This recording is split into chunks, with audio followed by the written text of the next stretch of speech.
Hey there, Jim Johnson for AccentHelp. And I got an email from somebody who was working with some of my materials, and he was asking about placement. He's like, he's feeling like he's lost and doesn't get the concept of placement. How do I change my placement? What do I physically do to change my placement? It's hard for me to say absolutely to somebody, oh, here's what you should do to change your placement, especially if I can't hear them because I don't know what they're doing. So the concept of placement is the sense of where the sound is in the mouth or what the mouth posture or the oral posture is. So what is the shape of the mouth that sets that up? I was just working with somebody on Scottish, for example, so really focusing on the placement being pulled way back. And the moment that he felt the L and the way the L would pull back for that, that suddenly affected all these different sounds. So it affected all these different vowel sounds that he was doing. These vowels shifted because the placement shifted. There are a lot of folks who will do examinations of vowels and they will lay out that, well, the vowels don't lie in this place where they fall on the vowel chart. Instead of being in this shape, for this individual, they actually seem to happen a little bit more like this. So the oo is here instead of being here. So there can be some weird things that happen if you track those vowels, but that right there gives you a sense of, oh, there's a shift in the mouth. There's sort of a default shift. There's a default shift. I was just working with somebody on speaking with a Spanish accent and using the Spanish word entonces, entonces, and the feeling of the tongue, the way that it goes to the blade of the tongue, that kind of dulls that NT in there, enton, entonces, ton.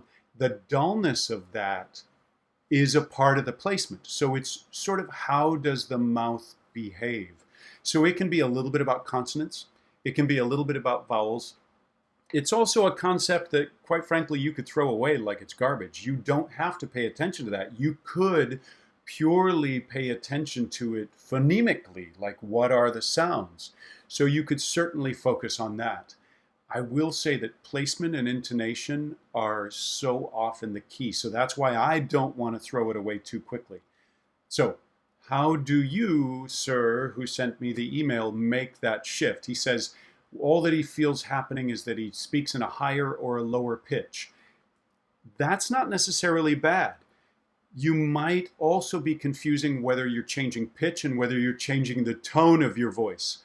So right now, I didn't really change the pitch of my voice, but I changed the tone because the shape of the resonant space changed. And that is a part of placement. So like with that Scottish, dropping back there, it's going to feel like you really access the low end. And in the beginning, that may be helpful. So he is specifically working on Cockney, this person who asked the question. So for that, like working perhaps on dropping down here, opening up the back, which is going to shift the tone, but I also want the upper space open, which is part of why with the Cockney materials, I really want to focus on this vowel, this turned script A, the not, lot, stop, got, God. That sort of roundness there. And if you put your focus there, so now specifically on Cockney, if you put your focus there on that sound specifically, that's going to take care of a lot of what you're working on. Because that roundness is partially about lifting the soft palate, the upper part of this space, but it's also about rounding out the throat space. And that's why the chest resonance opens and why you may go to a lower pitch, but you will certainly shift your tone to open up the low end. Because that's a part of that default that tends to happen with Cockney. Even when you get somebody who shifts outside of that, there's a quality of that that sticks there, that once you find that, even if you're somebody who's talking more up here, there's still this sort of pull back in this direction. So it's like a default mouth space. I don't know if I answered that question for sure, but without directly coaching you and going, oh, try this, oh, try this, it's hard to say for certain. We can give guidelines with regards to placement, but it's hard to absolutely nail it for somebody without directly interacting with them. So there's my attempt at answering some questions about working on placement, especially working on Cockney placement, but just the concept of placement in general. If you're looking for more accent insights, you can look at accenthelp.com. Thanks.